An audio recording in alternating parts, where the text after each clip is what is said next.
আরে দাদা টিস্যু নেন। আরে না বাচ্চা আমি নিমু না। আরে নিমু বেটা। আরে বেটা দেখ ডলার। আরে টিস্যুর ভিতর ডলার। দাদা আপনি টিস্যু কিনলে আমি সেই টাকা দিয়ে রুটি খামো। আরে হ্যাঁ বেটা আমি তোমার সব টিস্যুই কিনবো। আর আমি একবার চেক করে নেই। আচ্ছা দাদা এই নেন চেক করেন। আরে বেটা আমি তোমার সব টিস্যু কিনবো, বলো কত টাকা? আরে দাদা এক পিস হলো 100 টাকা আর 6 পিস 600 টাকা। আরে বেটা তোমার 600 টাকার জায়গায় 1000 টাকা দিয়ে দিলাম। আচ্ছা দাদা তাহলে আমি যাই। আচ্ছা ঠিক আছে বেটা। আরে তুই কি পাগল হয়ে গেছিস? এখানে বন্ধ কর, কেউ দেখলে আবার সমস্যা। আরে এই ডলারটা ভালো করে চেক দে তো, এটা কি সত্য নাকি মিথ্যা? আচ্ছা ভাই তুমি দেখো তো। আরে এইটা কি হইলো? আরে এটা তো অরিজিনাল ডলার না, এটা তো 2 নাম্বার ডলার। বাচ্চা আমাদেরকে বোকা বানিয়ে চলে গেল। আরে এই বাচ্চাটা এমন মার্কেটে আছে, চলো গিয়ে ধরি। আজকে দেখবো কে শয়তানকে হারিয়ে মাকে জিতিয়ে দেয়। মাকে ভালোবাসলে ভিডিওতে একটা লাইক করে চ্যানেলটিকে সাবস্ক্রাইব করে দাও। আর শয়তানকে ভালোবাসলে কিছু করতে হবে না।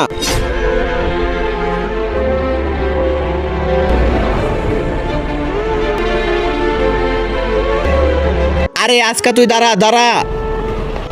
বাবা উঠো, আমি তোমার জন্য রুটি নিয়ে এসেছি।